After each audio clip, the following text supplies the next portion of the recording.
You are listening to That Hoarder Overcome Compulsive Hoarding. Between 2 and 6% of people have hoarding disorder, yet very few of us talk about it. Learn about the condition from me, somebody who has it, as well as academics, therapists and other experts I interview.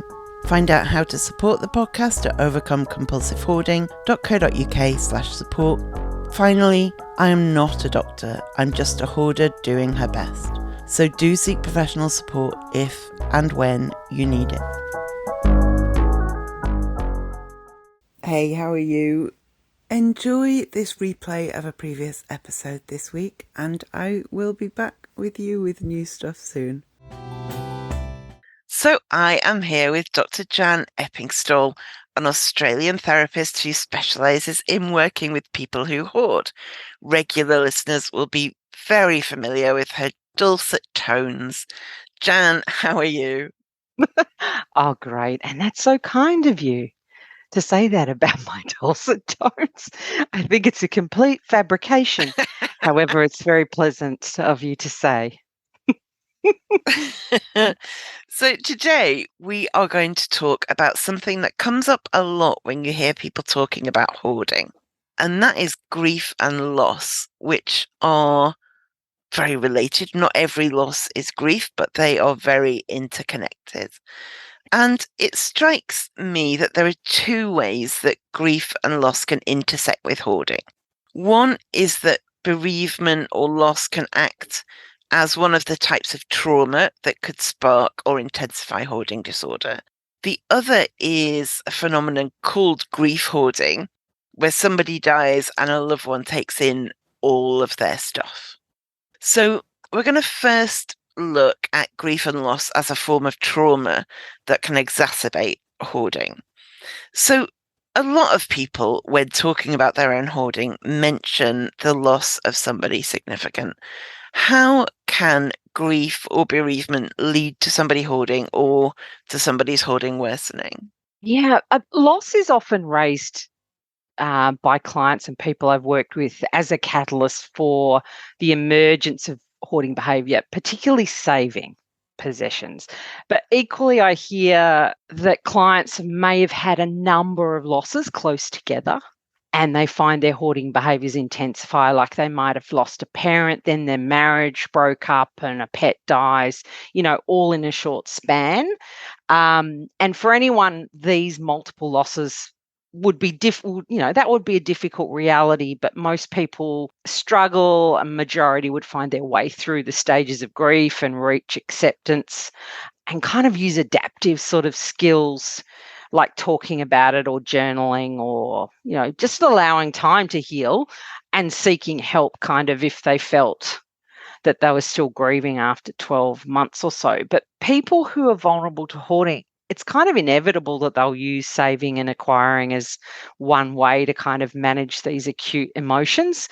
It's their go-to coping skill, or their coping style. And that's the case for people who hoard before we even look at the meaning of the possessions and our attachment to them. Grief is a normal reaction when we lose a loved one. It's kind of like the price of love, isn't it? We love this entity so much, and the depths of that grief is equal to the love. One of the things that is apparently now a disorder, interestingly, complicated grief. So that occurs when the loss kind of can't be integrated and people suffer from like a persistent, disturbing sense of disbelief regarding the death. And there's often feelings of bitterness and anger and resentment and resistance to accepting the painful reality, like the person is gone. But I think it was in the last revision of the DSM-5 that they've added this complicated grief diagnosis. So, I mean, unfortunately, things being in the DSM drive funding for studies. So at the moment, there isn't a great deal of research on this kind of complicated grief. But the way the person died as well and the involvement of the person in those final moments can kind of lead to a traumatic or complicated grief response. So it depends a lot on all of these factors. And of course, it depends on who the person was. Like losing a child is understood to be horrendous. That's a horrendous loss, no questions asked, right? But the loss of an attachment figure, regardless of how old you are or level of contact, whether you're estranged or not, it doesn't really matter. It's complicated and conflicting emotions kind of pop up. So the attachment figure could be a parent, but it could also be an older sibling who acted in a parental role, or a spouse who Or a was your, grandparent. or a grandparent, someone who was that person, that safe person. And that's really part of what can make it super complicated, particularly with people with vulnerabilities around hoarding. I lost somebody to suicide, and that is Yes. a particular, it felt very much like there was the grief at the loss of a young person who was the normal grief. And then there was additional grief at the way in which that person died. Yes, and that is so hard because it's like it's additional, isn't it? As you Yeah, say, it's like that person's life was cut short and I didn't have a chance to tell that person how wonderful they were and how much, I loved them. So it's an additional, it's a feeling of, it can be an angry making feeling. That person took their life, but I loved them and now I no longer have them. It's like it is a complicated situation. Or if someone died violently or whatever. I was kind of exasperated at the time, more than Mm, angry. I totally get why some people have an angry reaction. I was more like, ah, goodness sake, this could have been different. Um, yeah. and of course you go, what did I miss? There's all of that. And yeah, if somebody dies violently, if somebody dies just criminally young, Yeah, and they yeah. should have had more time, or there's so many ways it can be. I remember having one bereavement of somebody I adored, but she was 90 when she Mm, died. And I remember feeling like, this is terribly sad. I am so mm. devastated, but it's not tragic. And it was Yes. my first death in a while that wasn't tragic. And I noticed that much as that person was somebody genuinely one of my favorite people in the world, it was a simpler grief to get through because there Yes. wasn't additional stuff like she was so young or she died horribly or anything like that to deal with. It was quite straightforward. Yes. It's about who it is, the way in which they've passed, the way you related to them. All of those things can just adds into the complication of how you feel about this person's Yeah. passing, I think. And I don't, you may or may not know that research indicates that emotional and physical pain are treated the same way in the brain. So we actually feel this visceral reaction when we encounter grief. It's almost like a sharp pain in the heart, or it might be like a breathlessness, or it really is a physical thing too. And people, you might feel winded or just Yeah. completely, completely, as you said, almost exasperated in a way if it's something that feels unfair to you. They've taken their life and that seems unfair Yeah. because you weren't given the opportunity to try and help or whatever. But I've also had clients explain that before a loss or a series of losses, they were the opposite of a hoarder, in inverted commas. I've heard They of this. were, Yeah. they were a person who scrubbed carpets with a toothbrush obsessively and, were clean and ordered and everything. And then this major loss came upon them and they ended up at the opposite end of the spectrum. But I kind of explained to them that this is another form of control.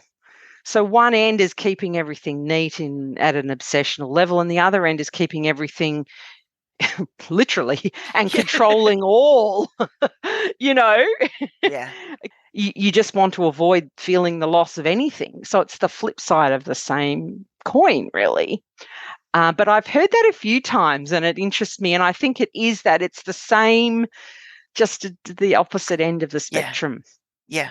The other thing I wanted to mention as well in relation to hoarding behaviours kind of exacerbate or ramping up when someone passes, it could be simply the lack of the person's presence in the home can lead to kind of a Yeah. reduction in pressure. There's no boundaries, no more direction.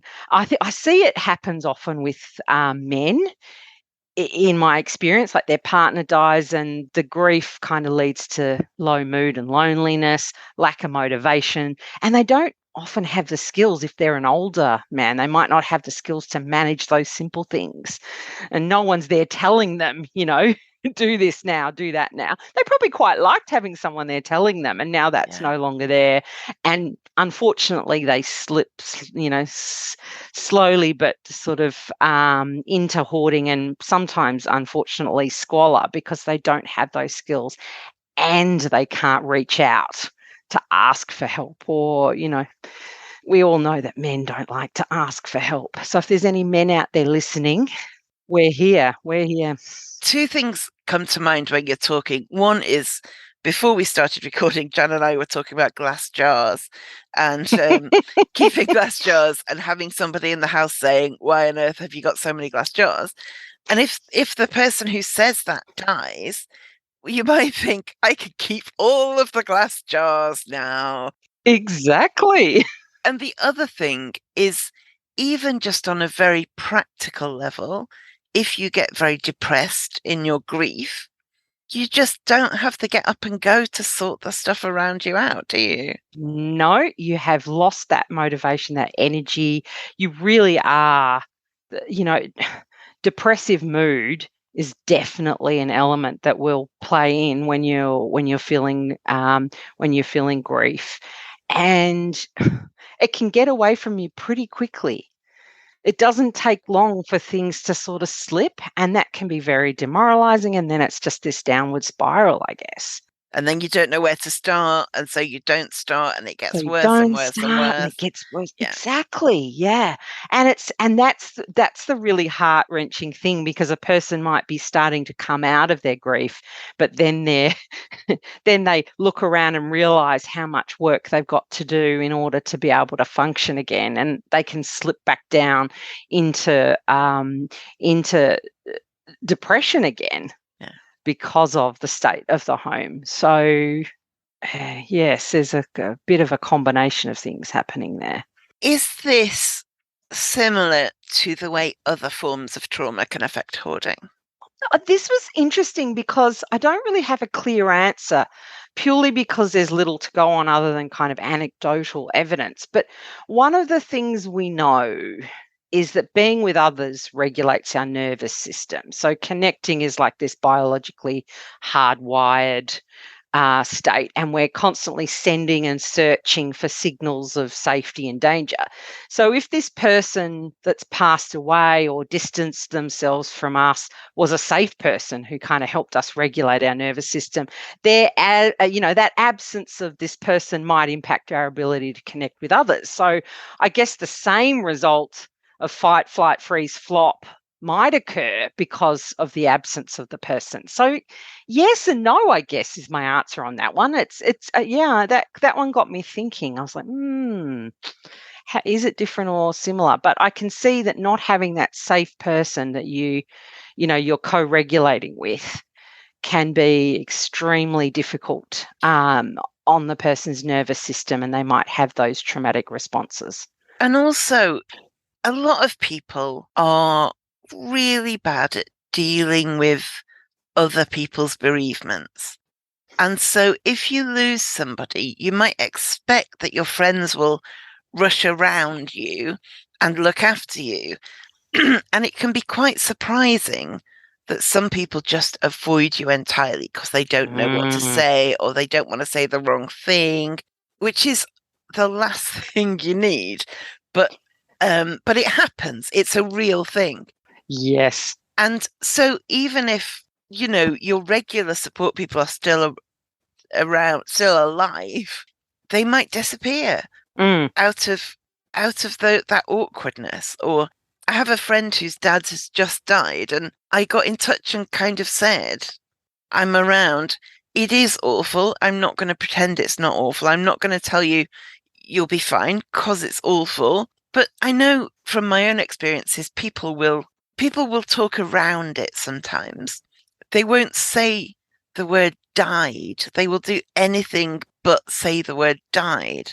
And so Mm. your regular support people might still be alive but disappear, or they might still be alive but desperate to not talk about the thing you really, really need to talk about. There can be all kinds of separation from your usual support, even if it isn't your support person who's died.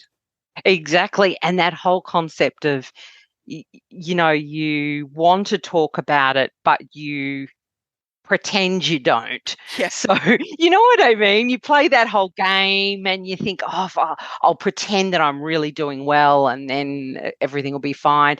So the person gets the impression you're doing really well. And so they don't ask. And it's a self-fulfilling prophecy. Then you've got no one asking and you haven't had a chance. I think also there's that time frame where you really are in denial or whatever, and this is not happening, and you're pretending everything's okay.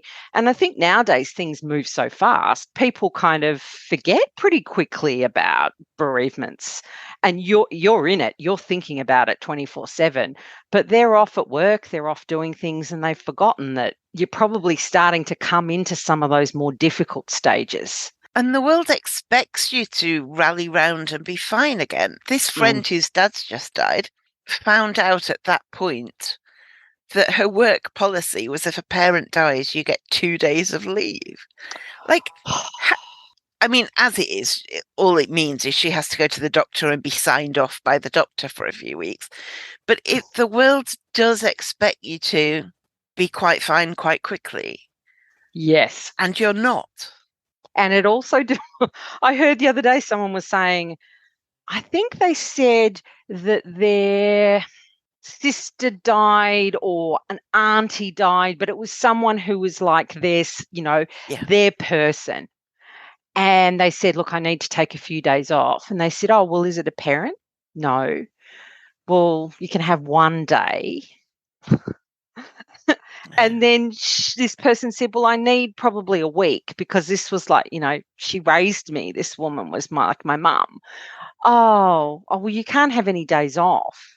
I was like, but we need to be, firstly, we need to talk more about death and grief and all of these things and be able to have that discussion about our own passing with, people that we love and how, that might affect them and how all of those things might play out. And also, we need to be aware that the title of whoever that person who's passed doesn't necessarily matter. If we think people 100%. are going to, use it use it nefariously and take time off, well, they're going to do that anyway. They're that type of person. I mean, like, seriously, they'll find some other way to get days off. Their grandmother will die 50 times, Yeah. but most people are genuine. Most people, know that they need a week off or 2 weeks or 3 weeks. It's very disappointing. I saw a bereavement counsellor years ago after my dad died because it got to 12 months. And so many people had said to me, the first year's the worst, that when I hit 12 months and wasn't fine, I thought I was doing it wrong. I was like, if the first year's the worst and the first year's done now, why do I still feel terrible? And saw a bereavement counsellor for a while who was brilliant. Because also I'd got to a point where I was worried that my friends were bored of me being Mm. sad about my dad. And of course they weren't. That was me projecting. None of them ever gave me a hint of like, oh God, here she goes again. But having a place where it wasn't even that I had permission to talk about my dad there. It was that was literally why I was there. So, I could talk about him as much as I needed to. And I didn't see her for that long. I saw her for a few months and it was so helpful. And part of that process was realizing that it didn't matter whether other people were fine in 2 weeks or whether the first year was meant to be the worst, but actually the second year was still terrible. It didn't matter what society said about grief. Mm. What mattered was my experience of it. And it was through bereavement counselling that I could separate off what do I feel compared to what do I think people think I should feel. Feel the expectation of how you should react. Yeah. It's always very concerning to me when people are giving you advice about how long things will Yeah. take, and how much you should, how bad you should feel, and all Yeah. those sorts of things. I just think, oh God, please stop talking. Just stop Yeah. talking now. And then there are people who feel like they're not sad enough for Enough. society's expectations, that they feel judged because they're not crying all the time or they're not falling apart. Exactly. We've just got so many rules, and none of the rules, they counter, like they cancel one another out. Oh, you're too emotional. You're not Yeah. emotional enough. You're Yeah. too this, you do that. It's just, oh, it's frustrating, I think. And I think it's just because we don't talk about it. We Yeah. don't have a broad enough kind of conversation about death and dying. Yeah. Because it's part of life. I mean, it's part of what happens. And we try and just pretend it doesn't. And pretending it doesn't means that you can't prepare either for, if you're losing someone and that it's happening, you don't have the opportunity to kind of spend the time with that person just being. You're too concerned with, what can we do to save their life? Well, Yeah. chances are there isn't anything, and that's the time you need to spend holding their hand or Yeah. talking to them or whatever it might be. I think that's really, we hide grief, we hide loss and death, underneath layers and layers of social norms and how we think other people think we should behave. It's not healthy. Yeah. And of course, those social norms vary from country to Country to country. country. And so, what's perfectly acceptable in China might not be acceptable in Russia, which might not be acceptable in Ethiopia. It's not even that it's universally accepted. They are completely cultural, and they work for some people and not others. Exactly. It's just so incredible that it's still something that's just no one's comfortable. No. No one's comfortable kind of trying to let people have have their grief in the way they want to. We want to put all these layers on top, and every culture, as you say, has a completely different way of dealing with it, a completely different set of norms. And yeah, it's quite frustrating, I think. Yeah. So, what about other forms of loss? Could something like losing a job or a relationship breakup have the same effect? Yes, I think when it's related to identity, something that defines us as a person that's lost can, really impact our ability to manage our emotions and function. So, definitely a broken relationship can increase hoarding behaviors for a couple of reasons. I mean, as we talked before, the safe person who we co-regulate with is gone. So we need to find ways to regulate our nervous system. And again, no one is around to hold us in check. That person that kind of said, "What are you doing with all those jars? When are you going to pickle stuff?" They're not there anymore, and if there's bitterness around the breakup, or there's been financial abuse or any form of coercive control, reactionary saving and acquiring might result because there's no pushback anymore. I can go out and I can buy what I want now, and you can't say anything because we're now broken up, or you've died, I guess. But losing a job or a life role, like, is equally destabilizing. Like, empty nesters often find it hard to remain in check. with respect to accumulation of stuff, and bedrooms get taken over and become storage rooms, and dining rooms become craft rooms, and all that sort of thing. But even further, I've seen those who've lost a job and their hoarding becomes their vocation. So finding and collecting becomes that routine in place of work. So there's this sense of competence in finding treasures, finding, things of value, etc. So it's just a different way of being effective as a human. And that can obviously be a problem with increasing in volumes of things in the home. And listening to you there, I'm thinking of people who somebody dies and they were their carer. So you're losing doubly there. You're losing the person, but also the role. If you were your mum's full-time carer for the last 10 years and she dies, or, your partner's or your kids or, whatever, you're grieving and also you've not got a purpose anymore. Exactly. I had a client exactly like that. She'd been at home caring for her mother, and the thing they had together was going out and looking at hard rubbish and collecting things that they thought they could do up or fix or whatever. So that was kind of the thing they did together. Then her mother started to she had to go to a hospital because her care levels were just too high. So her daughter was kind of left in the home with all of this stuff. She had no job, it was really destabilizing. She didn't really have any reason to get up in the morning. So again, that layer of depression and lack of motivation, and then mum passes, and it's like, oh my God, I was looking after you. This was my sole purpose for 10 years. Yeah. And now everyone just expected, all of the family members expected her to just, pick up and start emptying the house and, getting back into life again. But it's been a 10-year journey with grief and bereavement at the end. It's not easy. That is not going to turn around, in a matter of months. That's probably going to be complicated grief and take a long time to sort through. Yeah.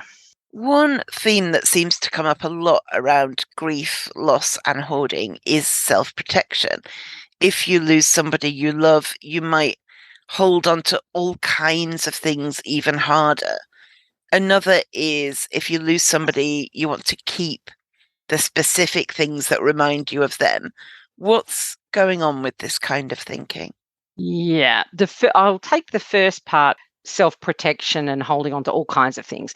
I think you spoke previously about the cognitive bias of the endowment effect. Yeah. Well, there's, of course, another part to that, and that's loss aversion. So that's where a real or potential loss is perceived as emotionally more severe than an equivalent gain. So, in fact, the pain of losing is twice as powerful as the pleasure of gaining. So this is relevant to people who hoard because people who hoard are very sensitive to mistakes, failures, and risk.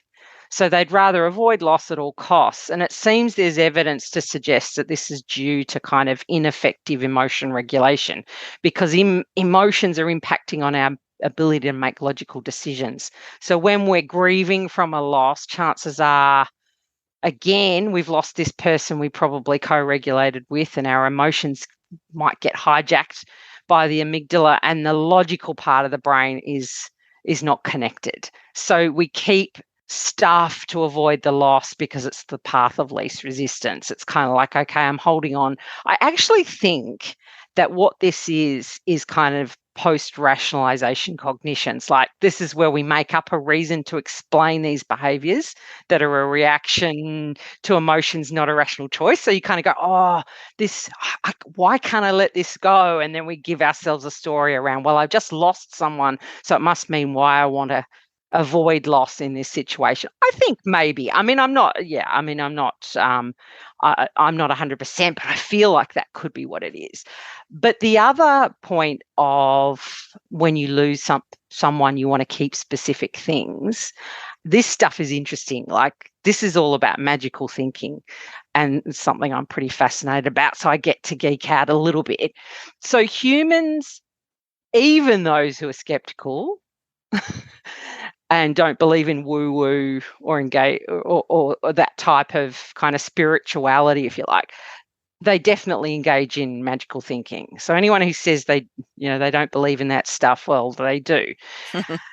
Because we seek order and meaning as humans. That's what we do. So there's a cognitive distortion that suggests that objects carry essence. So authentic objects, that's objects that are known to be originals, like, say, for example, John Lennon's piano that he used to compose Imagine. It contains a special essence of John Lennon. And we believe that that object has, hidden defining qualities, it's going to change the world like the song did. And this is known as psychological essentialism. And it's based on something called sympathetic magic. So there's two types of sympathetic magic. There's homeopathic, or the law of similarity, where like produces like. For example, voodoo dolls, you make the likeness of the human that you want to affect. And then there's the law of contagion. So that is, in essence, once in contact, always in contact. Okay. So this is the type of sympathetic magic that's in play with loved ones' possessions, and it's all because of this law of contagion. And it can be positive or negative. So the physical, psychological, moral qualities of the owner can kind of be transmitted through contact with the object. So I guess researchers are kind of thinking that could be due to the idea that contact expresses intimacy. So, when you touch something, there's an intimate contact. And also touch communicates trust and benevolence and cooperative intention and all that kind of stuff. So you feel like that's what's happening. We all kind of fall prey to this. Like, we all have this thing where we think that, something owned by, Beyonce, of course that has magical quality. I mean, like, why would you even question that? And of course you would pay, $200,000 to, have one of her nail clippings because, once in contact, always in contact, I now have a piece of Beyonce. So all of this stuff that is why we are so obsessed with the possessions of, loved ones, etc. And in fact, if we lose the sense of essence through an illness, psychiatric illness or brain injury or something, we can actually suffer from a delusion called capgras, which is where the person thinks that close relatives have been replaced by robots or imposters or whatever, or familiar buildings have been, replaced by exact replicas. Because the emotional recognition circuitry in the brain is impacted. So we're not making that emotional connection. So this is kind of all the stuff why we're so attached to possessions and particularly possessions that have been owned by someone who's passed. We feel even more strongly about keeping those because we can feel like we are with them when we're touching those things. We can, they are still with us. And of course, there's a difference between, I would really like to have my granddad's glasses because I associate them with him. I look at them and I think fondly of him and it's a beautiful thing. And my granddad once drank a cup of tea out of that mug, therefore I must never get rid of it. Or wash it, for example. Yep, exactly. I remember a girl at school went on a date with someone that she really fancied and vowed to keep for the rest of her life the paper napkin that he had used when they'd gone to like the bowling alley or wherever we went in the 90s on dates. And okay, Joanne, can you get in contact with us? I strongly suspect she does not have now the paper napkin that Simon wiped his mouth with at the bowling alley in 1993.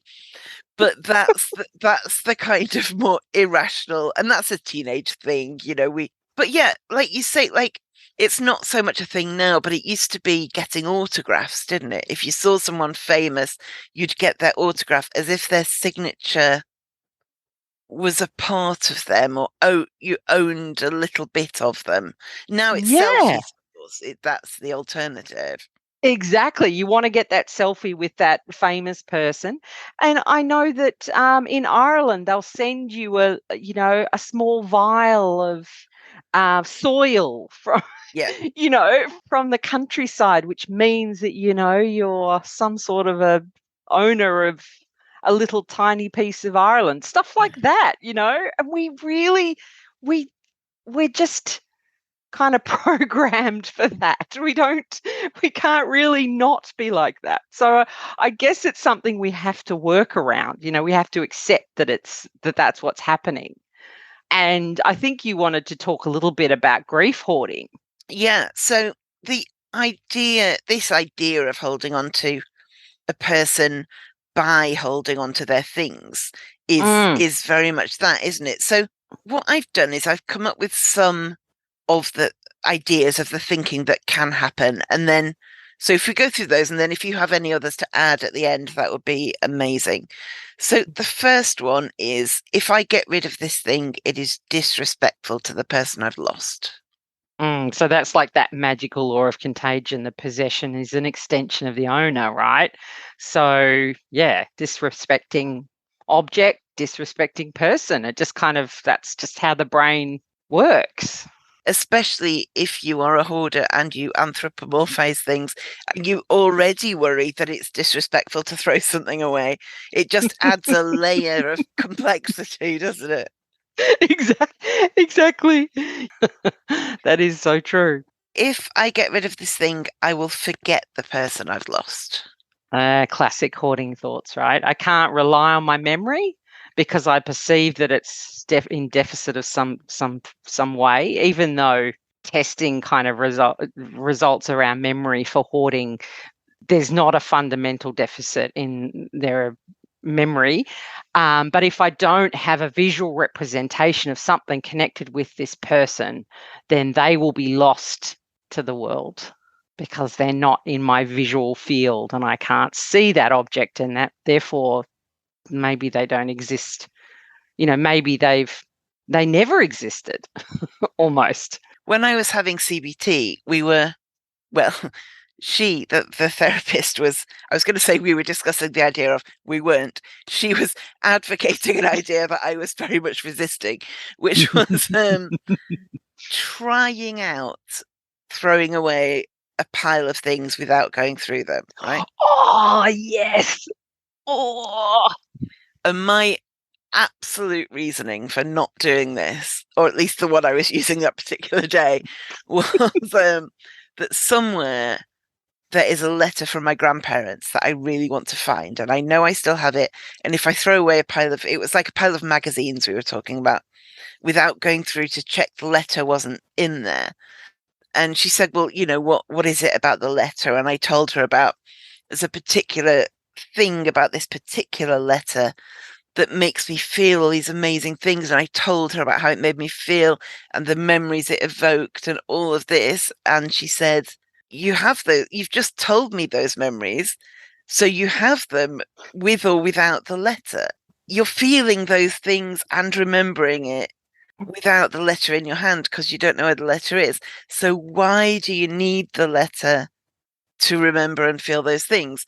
And she was right, but I still couldn't separate. I still couldn't take the risk. Yeah, the risk was too high. The loss was, Mm. was stronger. Yes, exactly. You can see, you can Yeah. see Yeah. I can remember that whole thing. Yeah. that argument. Yes. And yet, yeah. And yet, yeah, that's very interesting. Yes, that's that demonstrates it exactly. If the person I loved this thing, I should love this thing. Ah, yeah, that's kind of the law of similarity, like produces like. Someone loved this hideous vase, and I love that person. and I must love this vase and put it up on my shelf for the rest of my life and stare at it and think how ugly it is. But then remember how much they loved it. Like produces like. This thing has already lost. This is very much the anthropomorphizing thing. This thing has already lost its first owner. It doesn't deserve to lose me too.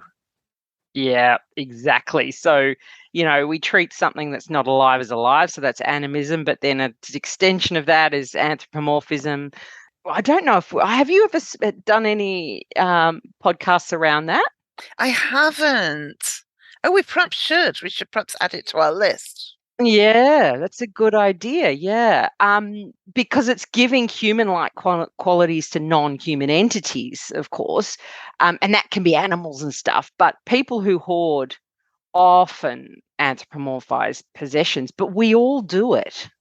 We all do it. We all see faces where there are no faces. We all see, we say the weather's being, naughty today, or we'll say stuff like that. And it's just, You give your car a name. My car has a oh, name. yeah, my car has a name too. Yeah, Izzy is my car's name. And I love Izzy.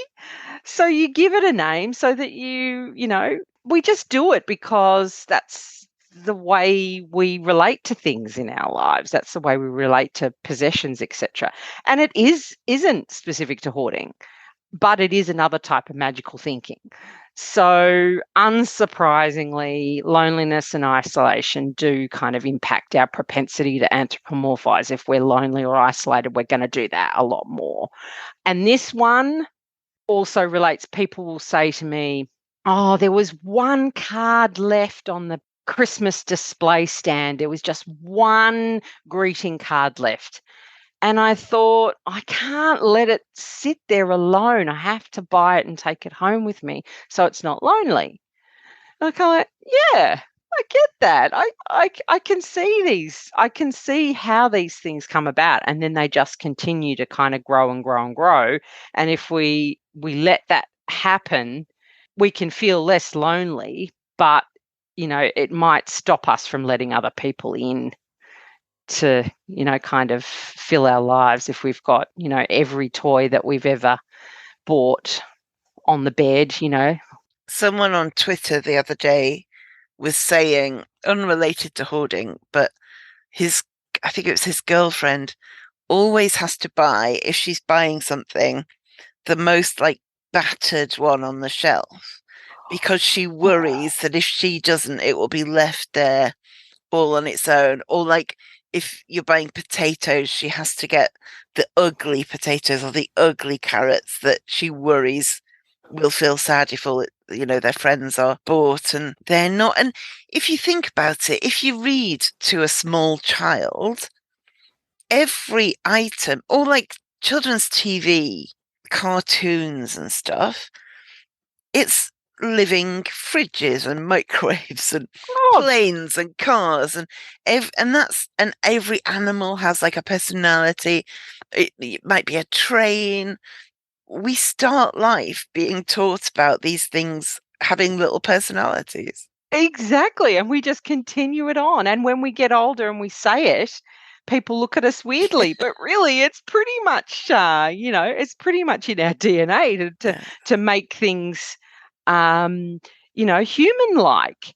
I had someone tell me once that when they strain their pasta and one spaghetti goes down the sink on its own, they have to put another piece of spaghetti down the sink so it's got a friend. And I Oh, just thought, oh, that is just, oh, I love it. I love that. It's just so gorgeous. And I can see how it comes about. And if you feel like you haven't been loved or you haven't been, regarded in this way, you're offering that up to something. You're offering it up to everything that you come into contact with. It's quite a human. It's definitely a human behavior for sure. It's very, very human. and if you watch something like a David Attenborough nature documentary, there's a lot of anthropomorphizing going on. to tell us a story to make us care about the animals. So in reality, the tiger is just hungry. But in the story, the tiger's having all these feelings about its babies and about, and we get fully on board, don't we, when we watch We those things? do. And I Meerkat manner. Meerkat manner. exactly, and and like I noticed it because I adore David Attenborough, as everybody should. And I was watching, it was a kind of typical will the lion catch the gazelle story. And I really noticed that it's all about, if we get the story that the lion is about to starve to death and that gazelle is its last chance at life, then we are willing on the lion. If instead the story is about the happy gazelle living and suddenly there's a nasty lion coming after it, then you're rooting for the gazelle. And it's the exact same situation, but it's all about how the story's told. Exactly. Exactly. And our world is just full of all these stories, and marketers use all these stories to tell us what we need to buy, how we need to be, what we need to think. And that's exactly is whatever perspective. It's amazing. Are there any other kind of themes that I might have missed there? I think you did pretty well. One of the ones I came up with was if I throw any of these things away, it will be as if that person never existed, which is similar to if I get rid of this, I'll forget the person. But, it's a bit different, isn't it? Bit different. It's like possessions of physical evidence that it happened. It was real, the person was real, the relationship was real. And humans, we want to put our stamp and our mark on the world, don't we? Like cavemen with their handprints. And I've definitely carved "I was here" on the desk at school. Jan was here. We all want to be significant and be remembered, so we want to kind of leave something of ourselves behind. Yeah, we have the selfie with the celebrity to prove that we met them. It's not, we can't just these days say, oh, I met Tom Cruise in town. You have to have the autograph or the selfie to prove it. And I just would like to give a shout out to my cousin who was in London recently having her photograph taken by her husband.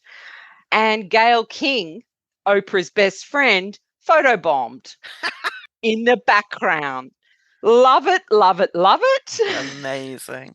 So exactly, and now I have evidence that my cousin was photobombed by Gail King. Genius. Yeah, I mean, there's like a social media joke, isn't there? Pics or it didn't happen. Exactly. And we seem to be living in that world. And so similarly, as you say, a kind of stuff or they didn't exist. It's the same. Yeah. Definitely. Those kinds of thoughts that we've just been looking at will kind of land unpleasantly on top of more wide-ranging hoarding thoughts, like what if I need it, all of the stuff we've talked about a lot. But are there others that could occur with hoarding connected with grief and loss? Yeah. I think it's those main ones. It's everything, those responsibility, control, memory, attachment, they all kind of are part of this, but there's specific ones for that kind of are more central to grief and loss. So really, they are kind of the traditional thoughts, but they just kind of morph a little bit, and they're more powerful because there's something underneath that. There's a real reason, and the label can be put on. I'm keeping this because there was this person that I adored and they're no longer here. So I have justification for keeping that. I think that's really what's going on. And there's a lot of magical thinking that we all deal with. Doesn't matter whether we're hoarders or not. And those things, if we know that's what's happening, we can kind of maybe, as you say, change the story, change the perspective. I have a friend who is an obsessive football fan, and he lives his life like last time I had a bacon sandwich for breakfast, my team won. So I've now got to have a bacon sandwich for breakfast Superstition. every time there's a match. But then he'll have a bacon sandwich and then get the bus and his team will lose. So he goes, okay, so I can't get the bus anymore, but I've got to carry on with the bacon sandwich because, and he's like, he is not, as far as I'm aware, a hoarder or any particular mental health stuff, but he takes it to quite an extreme. But even if it's not that extreme, a lot of people, they'll wear their lucky pants or whatever. We have that magical thinking. We It's what you're talking we about. do, exactly, and we do it because we want to control our environment. So these things allow us the sense of control, even though there's not, even though his bacon sandwich is not having any impact on the way the team plays. It feels that way to him, and he gets some sense of control from it. And that is one of the one, one of the big ones, the superstitious behaviors, and trying to make things, do what we want just basically through our own actions, which we all know doesn't work, but many people live their lives that way, and they're happy, I guess. I'm not a superstitious person, but I touch wood if I say something that could tempt Yes. fate, right? And I Yes. I know it makes no difference, but what I always think is it's a small thing to do.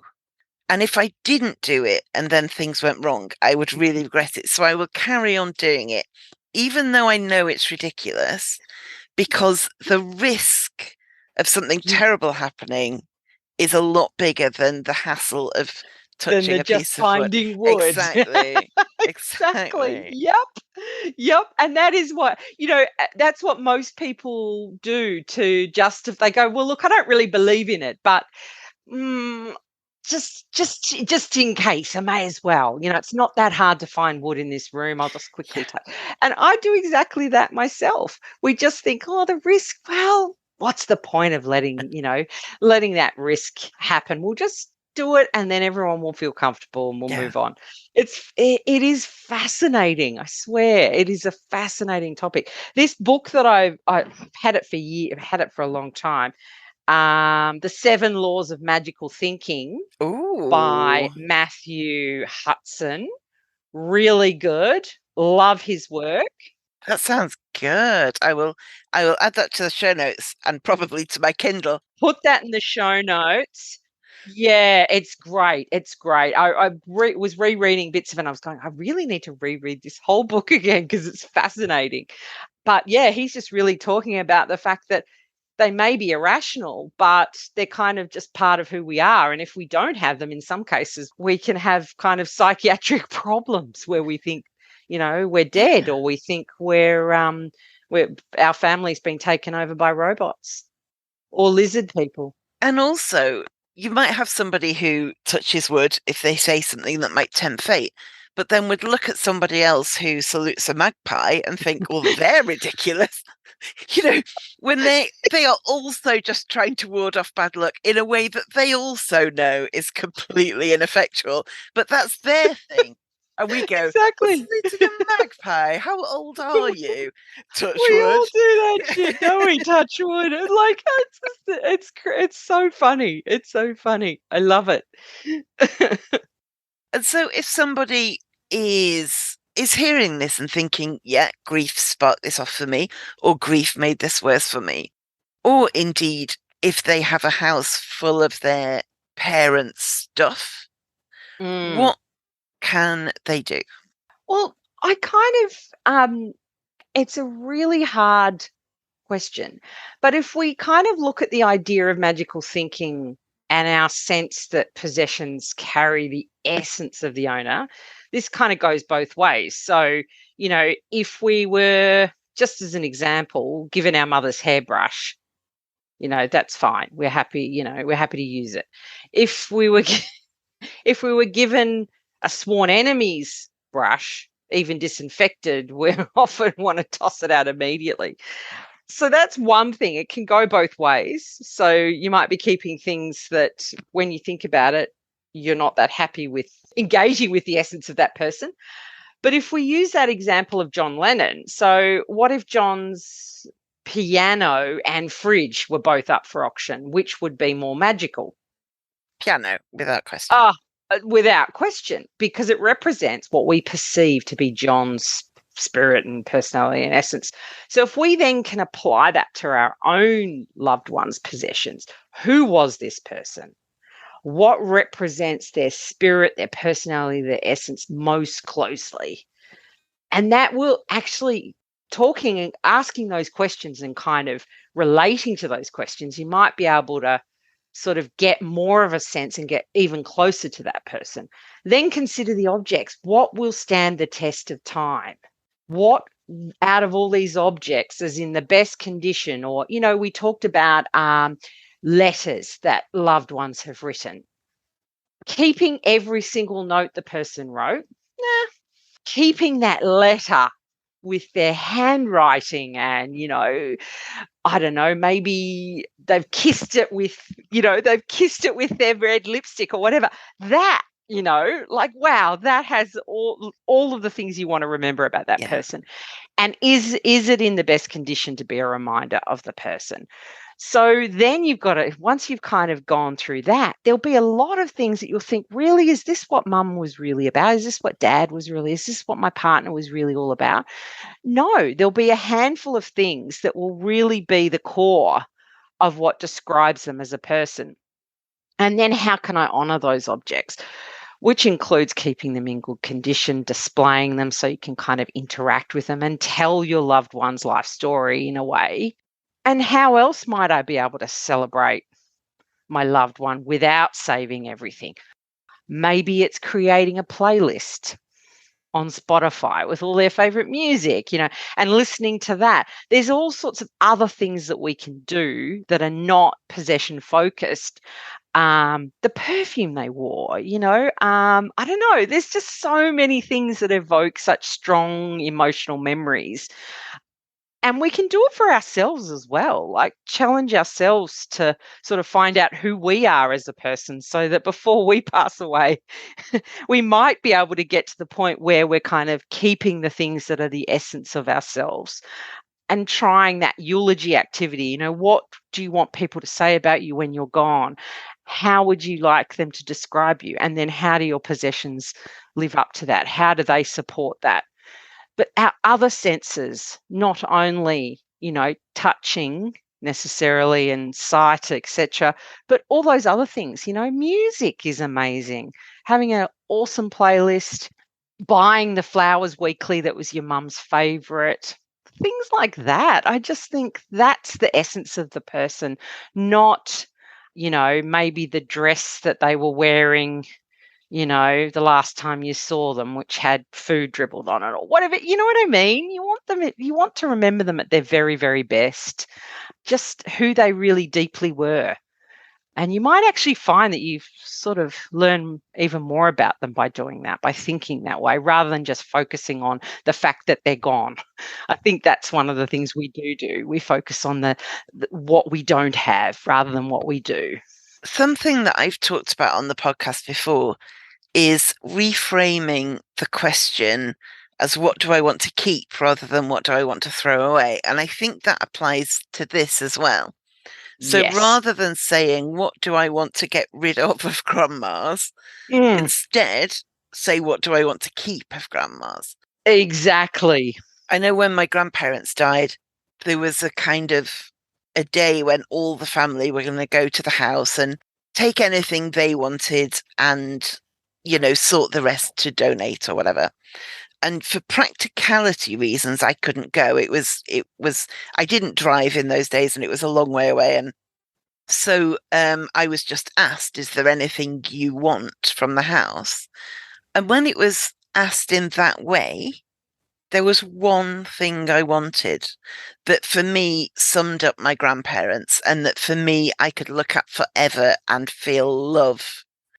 Whereas if I had gone to the house with a view of we can't throw away all of my grandparents' stuff, And had I had a car or a van, let's face it, you know, I, I would have come home with a lot of stuff. And even if, I mean, I was lucky in that I didn't have to physically go and do it. But even just asking yourself that, what do I want?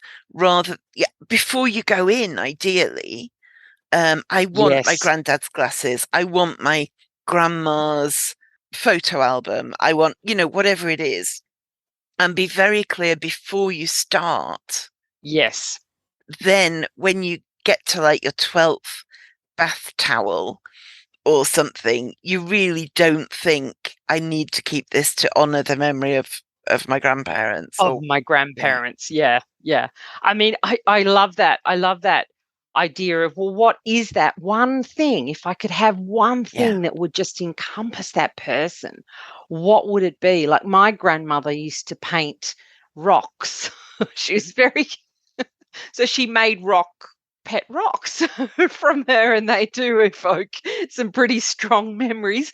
And even quite funnily, a friend of mine from Japan that I met when I was 8 years old sent me a picture of a pet rock that I gave her that my Oh grandmother made for wow. her. And I was like, oh my God, you've kept it all these years. Isn't that Yeah. adorable? And that just is, the pet rocks just say everything.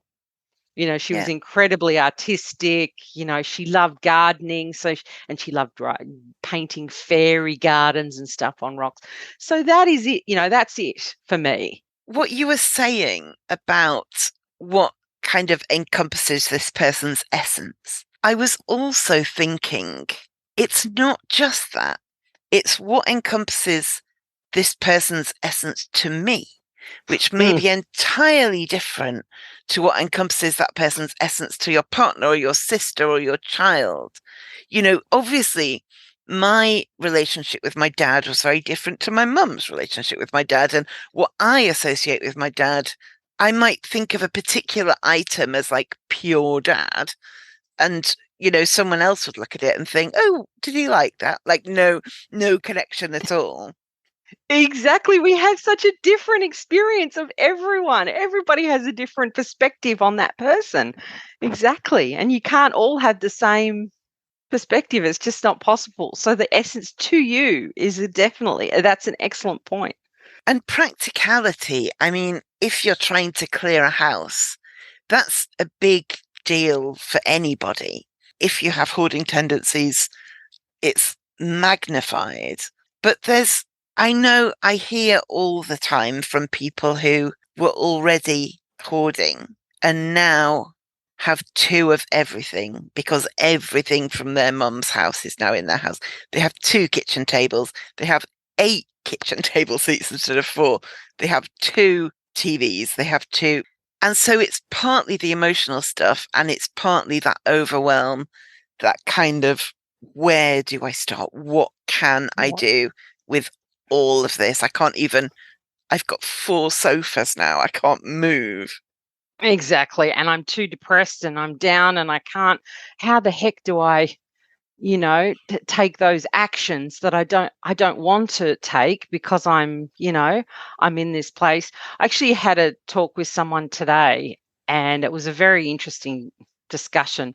Chris, which is not his real name, he contacted me to discuss how to help his dad deal with his grandfather's deceased estate. And Chris has been helping his father, I'll call him John, sort out the grandfather's hoarded possessions. And at the funeral, John said his dad was like, he was my best friend. And he's even since then made a couple of slips where he's referred to his father's funeral as my funeral, you know, at my funeral.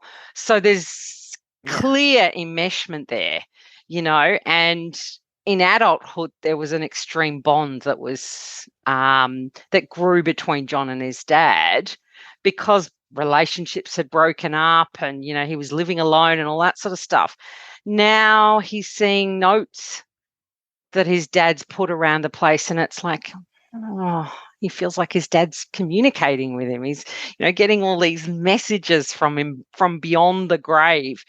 And he's just not coping with the whole idea that this whole home has to either merge into his own or be completely let go.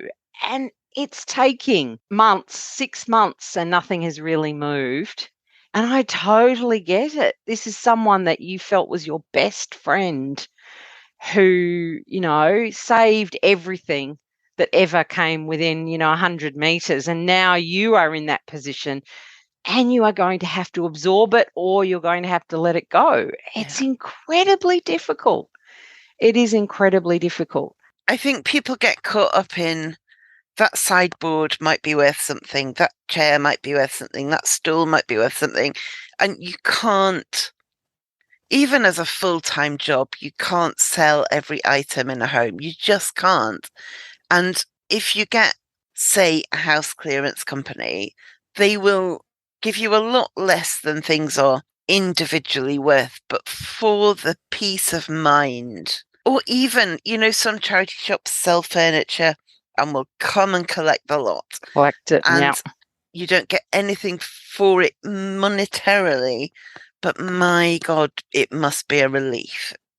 It's a relief. It's a sense of, that the stuff has gone somewhere that is not going to end up, Yes. in landfill. It's just the scariest thought. Yeah. And I totally understand. I'm coming up against that myself, with my mum, and I'm like, wow, imagine what is going to happen with all of these things. What is going to happen? Yeah. And planning ahead and kind of having that idea, well, okay, what we might do is have a clearance company or an auction house or something come in and take the majority, and then the rest will, so that we've got some plan in place, because grief will just muddle everything, and you've got multiple people's perspectives on this family member, how they Yeah. view them, what they think would be important for this person, so all of that comes into it, and it's fraught with arguments, and there's always going to be someone who's unhappy with what Yeah. happens. So and if you're the last person left, well, then there's the pressure of, well, what do I save in terms of the family's sort of history and all of that sort of stuff. So I know when I was leaving home at 18, a great aunt had just gone into a care home. And so her house was being cleared. And there was a bit of, oh, you're going to university, you'll need stuff. And mm, so I got some stuff that I did genuinely use for years and years and years. All my plates and cutlery and pots and pans and all of that were brilliant. But there was also stuff that I never used because it was from the 70s and I was like, a young adult with no interest in whatever it was. And yet I was a bit like, oh, well, it was Auntie, whatever her name was. I'd better keep it. And somebody else thought I should have it, so I should probably have it.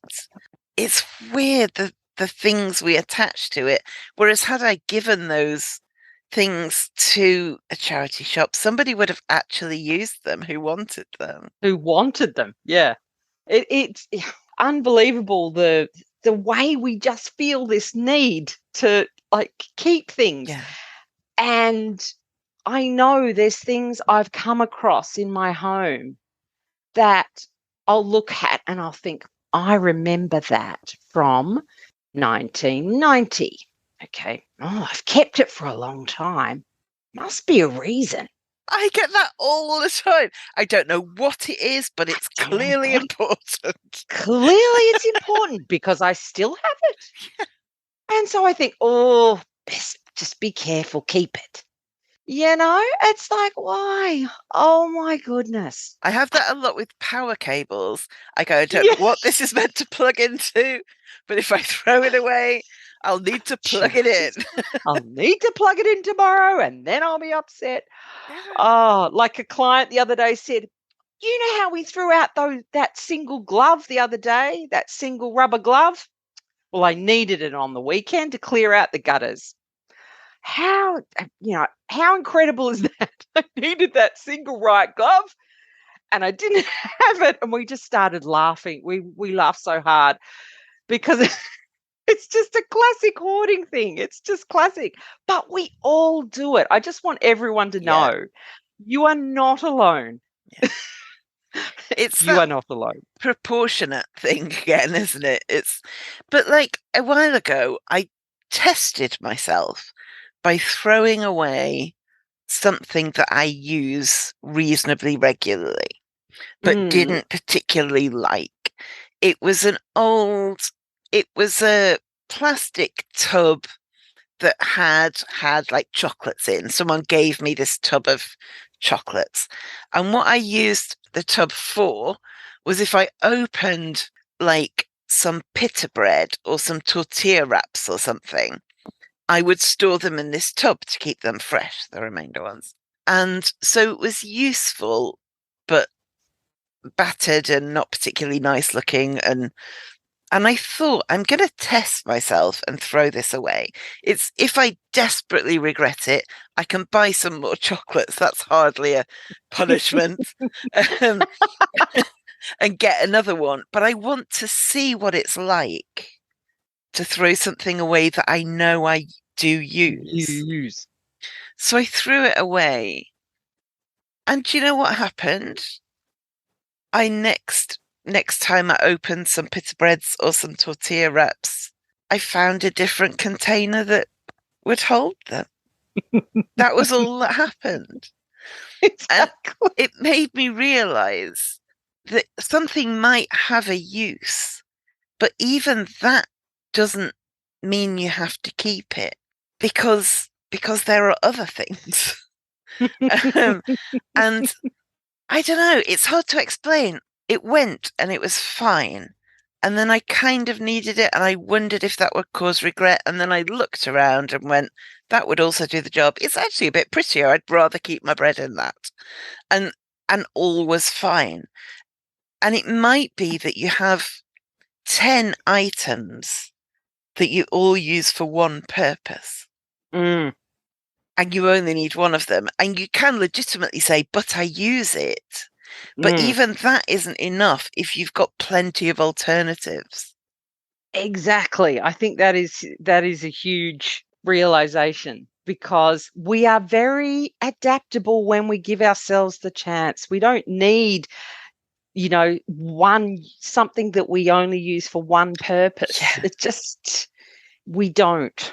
We used to have a posh kitchen shop near me, and I loved going in it because they had so many items on sale that did one very specific task. And I always found it hilarious. Like, do, do you need something to get the pit out of a mango? Here's your Yeah, mango it pitter. is. Or do you need something? And I loved it. Like, it was so ridiculous. You need a separate, and you just go, you can use a spoon, but no, if you're rich, and what's the phrase? More money than sense. No, you buy a specific thing to get the mango out, to the pit out of the mango, or to slice your omelette or whatever. It's like it's going to be fine without. And yet you could see it and go, maybe I do need that. Yeah, they make one. Mhm. So that must mean if they make them, there's demand. Perhaps my current mango method is really inefficient and I need a better mango method or a better. Maybe I'm wasting a lot of mango flesh by not using the mango pitta. Yeah. Well, that would upset a lot of people. Be like, hang on a minute, I could get extra mango for my buck. Wow, So yeah, even if it has a purpose, even if your grandma has a perfectly good toaster, if you don't like toaster or if you've already got a toaster, you don't have to have that toaster as well.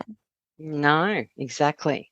So if people want to find you online, where can they do so? Or they can come to my website if they'd like, stuffology.com.au. They could maybe go to Instagram at stuff_ology or Twitter at stuff_ology. Where else can they go? Oh, Facebook. They could go over there. That's where I'm Stuffology Consulting, because I tried to change my handle and it wouldn't let me.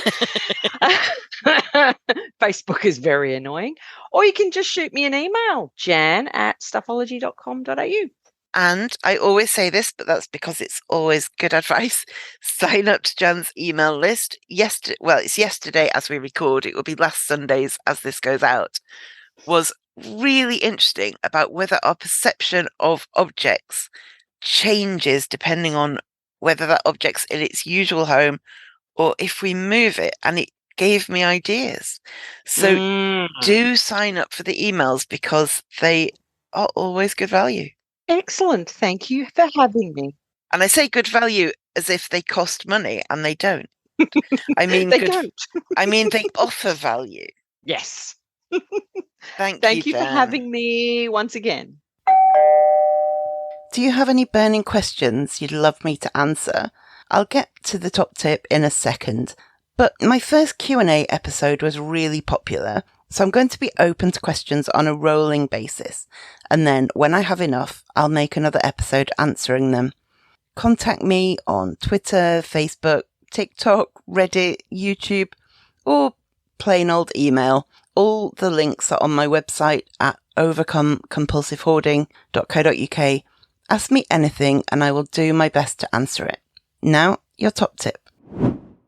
So my top tip this week is a quote from Caroline Tota of carolinetota.com. I will add the link to the show notes at overcomecompulsivehoarding.co.uk. And Caroline says, for items that you are keeping but don't yet have a home, create a homeless shelter. Once you're further along in your decluttering, you'll be able to assign permanent homes to store these items. I quite like that idea, as long as it doesn't become a dump place, a doom box, as I talked about a few weeks ago. But yeah, think about having a homeless shelter for your stuff. Okay, thank you for listening, and I will speak to you next week. Thank you for listening to the Overcome Compulsive Hoarding podcast. You can find more online at overcomecompulsivehoarding.co.uk. You can find me on Twitter at @thathoarder and on Facebook at Overcome Compulsive Hoarding with That Hoarder. To find out more about how you can support this podcast and the overall project, go to overcomecompulsivehoarding.co.uk/support. And do subscribe to this podcast so you make sure you don't miss any future episodes.